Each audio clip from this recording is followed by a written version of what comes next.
ஐயனார் துணையில் ட்ரெயினுக்கு எல்லோரும் ரெடியாகி வந்திருக்காங்க. சேரன் ரொம்ப ஆர்வத்தோடு ரெடியாகிருக்கிறாரு.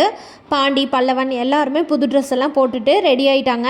கார்த்திகா வீட்டிலேருந்து இன்னும் வரலையாப்பா அப்படின்னு கேட்குறாரு சேரன். வந்துடுவாங்கண்ணே, இப்போ தான் ஃபோன் பண்ணியிருக்கேன் நாங்கள் ரெடி ஆகிட்டோன்னு அப்படின்னு சொல்கிறாங்க நிலா. நிலா உடனே அங்கிள் எங்கே, எல்லாருமே ரெடி ஆகிட்டோம், இன்னும் அங்கிளை காணோமே அப்படின்னு கேட்குறாங்க. அதுக்கு சேரன் அண்ணா, அவரை நைட்டே நான் பார்க்கலப்பா, நீங்கள் யாராச்சும் பார்த்தீங்களா அப்படின்னு கேட்குறாங்க. பாண்டி உடனே சேரனுக்கு சோழன் அண்ணாவை பார்த்து, டேய் நீ பார்த்தியா அப்படின்னு கேட்குறாரு. நான் ஏன்டா அந்த ஆளை பார்க்க போகிறேன் அப்படின்னு சொல்கிறாரு சோழன். பல்லவன் உடனே, காலையில் நேரமே கிளம்புவோன்னு தெரியுமில்ல, இந்த ஆள் எங்கே போயிருக்கான், கம்முன்னு பேசாமல் இந்த ஆளை விட்டுட்டு போயிடலாம் அப்படின்னு சொல்கிறாரு பல்லவன். அதுக்கு உடனே நிலா வந்துட்டு, பல்லவன் கொஞ்சம் நேரம் அமைதியாரு, ஃபோன் பண்ணி பாருங்கண்ணே அப்படின்னு சொல்கிறாரு. சேரன் அண்ணா ஃபோன் பண்ணுறாரு, ஆனால் அவர் ஃபோனை எடுக்கவே இல்லை நடேசன். உடனே பாண்டி, அவர் எங்கே இருக்காருன்னு எனக்கு தெரியும், நான் போய் கூட்டிகிட்டு வரேன் அப்படின்னு சொல்கிறாரு.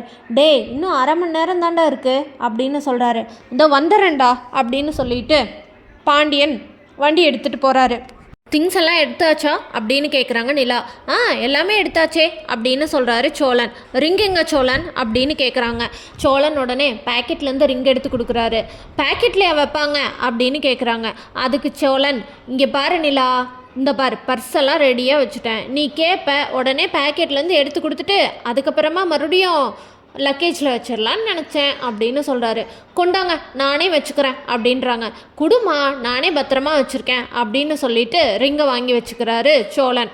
சோழனுக்கும் உள்ளே ஏதாச்சும் எடுக்கணுமா நான் பார்த்துட்டு வரேன்ப்பா அப்படின்னு சொல்லிட்டு சேரன் என்ன போகிறாங்க. நிலாவும் நானும் போய் ஒரு தடவை செக் பண்ணிட்டு வந்துடுறேங்கண்ணா அப்படின்னு சொல்லிட்டு உள்ளே போயிடுறாங்க. பல்லவன் எப்பயும் போல் உட்காந்து ஸ்நாக்ஸ் சாப்பிட்டுட்ருக்கான். சோழன் உடனே என்ன பண்ணுறாரு, ரிங்கை கொண்டு போய் சாமி கிட்ட வச்சு, சாமி நான் போயிட்டு வரக்குள்ளே எனக்கும் நிலாக்கும் இருக்கிற காதல் இன்னும் அதிகமாகணும், அது மட்டும் இல்லாமல் சேரனனோட கல்யாணமும் நல்லபடியாக நடக்கணும், வேற என்ன எந்த பிரச்சனையும் இல்லாமல் சந்தோஷமாக நாங்கள் போயிட்டு வரணும் அப்படின்னு சொல்லி சாமிக்கிட்ட அந்த ரிங்கை வச்சு சாமி கும்பிட்றாரு சோழன். சோழன் சாமி கும்பிட நிலா சோழன் அப்படின்னு கூப்பிட்றாங்க. உடனே சோழன் அந்த ரிங்கை அங்கே அப்படியே வச்சுட்டு நிலாவை பார்க்க போயிடுறாரு. நிலாவை பார்க்க போன உடனே அவர் அந்த ரிங்கையே மறந்துடுறாரு. நிலா ஏதோ சொல்ல அவர் ஏதோ பேச அங்கேருந்து வெளியே வந்து அவங்க நடேசனுக்காக வெயிட் பண்ணிட்டு இருக்காங்க. ஆக மொத்தம் சோழன் அந்த ரிங்கை மறந்துட்டாரு. இப்போ அங்கே போய் என்கேஜ்மெண்ட் நடக்குமா நடக்காதான்னு தெரியாமையே இங்கிருந்து எல்லாரும் ரெடியாகி பயங்கர பிக்கப் ஆகி கிளம்பி போயிட்டுருக்காங்க. இதுக்கு நடுவில் வானதி பாண்டிக்கிட்ட, பாண்டி நான் வரல பாண்டி, கடை ஓப்பன் பண்ணி இப்போ தான் 1 மாதம் ஆகுது, அதுக்குள்ளே லீவ் போட்டு வந்து என்ன பண்ணுறது அப்படின்னு சொல்கிறாங்க. என்ன வானதி நீ இப்படி சொல்கிற, உங்கள் வீட்டில் ஏதாவது விடமாட்டேன்னு சொல்லிட்டாங்களா அப்படின்னு கேட்குறாரு பாண்டி. அதுக்கு வானதி, இல்லை பாண்டி, கடையை தனியாக விட்டுட்டு வர முடியாதுல்ல, எப்படி நம்ம போயிட்டு வரக்கு 5லேருந்து 6 நாள் ஆயிரும், அது வரைக்கும் செல்வம் எப்படி பார்த்துக்குவான் அப்படின்னு கேட்குறாங்க. அதுக்கு பாண்டி, செல்வம் இருக்கான்ல அவன் பார்த்துக்குவான், நீ வா வானதி போகலாம், எங்கள் அண்ணனோட நிச்சயதார்த்தம்னு சொல்லி தானே நான் கூப்பிட்றேன், எங்கள் அண்ணனோட நிச்சயதார்த்தத்துக்கு கூட நீ வரமாட்டையா அப்படின்னு கேட்குறாரு பாண்டி. உடனே வானதி, இல்லை பாண்டி ஒரே அடியாக விட்டுட்டு வர முடியாதுல்ல, அதனால தான் நான் சொல்கிறேன், கல்யாணத்துக்கு வேணால் நான் வரேன் அப்படின்னு சொல்கிறாங்க. வானதி நான் ஏதோ நீ விளையாட்டுக்கு ஃபன் பண்ணுறேன்னு நினச்சா உண்மையாலுமே நீ வரலையா அப்படின்னு சொல்கிறாங்க. ஆமாண்டா நான் உண்மையாக தான் சொல்கிறேன், நீ புரிஞ்சுக்க பாண்டி அப்படின்னு சொல்கிறாங்க.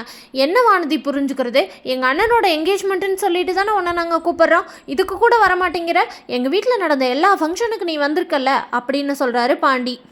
வானதி, இல்லை பாண்டி இந்த முறை நீங்கள் போயிட்டு வாங்க, அடுத்த முறை நான் வரேன், முதல்ல எல்லா பக்கம் நீ என் கூட வான்னு நான் கூப்பிடுவேன், கர்மா எஸ் பூமிரங்கன்னு சொல்கிறது உண்மைதான் போல், இப்போ பார்த்தியா நீ என்ன வான்னு கூப்பிட்ற, ஆனால் என்னால் வர முடியல, உனக்கு என்னோட அருமை புரியறதுக்காக தான் கடவுள் இந்த மாதிரி ஒரு சூழ்நிலையை உருவாக்கியிருக்கார் போல் அப்படின்னு சொல்கிறாங்க வானதி.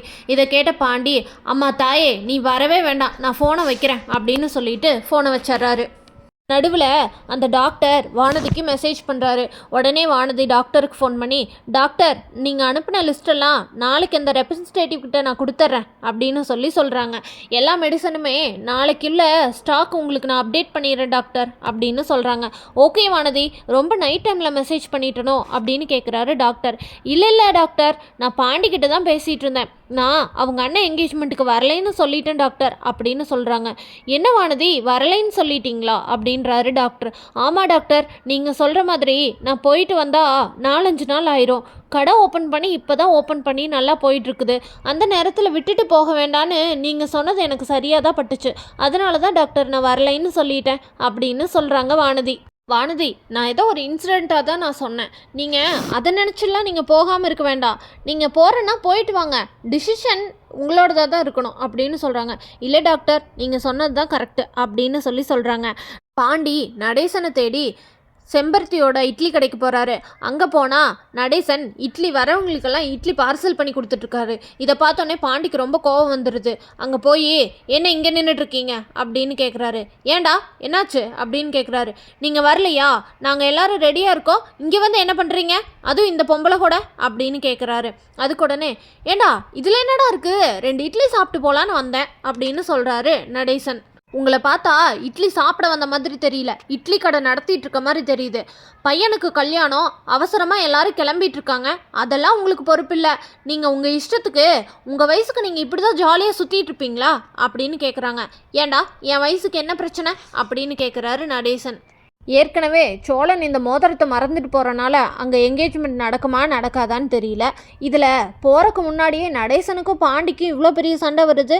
இந்த சண்டைனால பாண்டி கம்முன்னு போவானா, இல்லை நடேசன் கூட பிரச்சனை பண்ணிட்டு நடேசனை விட்டுட்டு போய் அங்கே அவங்க அப்பா இல்லாமல் சேரனோட நிச்சயதார்த்தம் நடக்குமான்னு தெரிஞ்சுக்க நம்ம சேனலை மறக்காமல் லைக், ஷேர் அண்ட் சப்ஸ்கிரைப் பண்ணிக்கோங்க.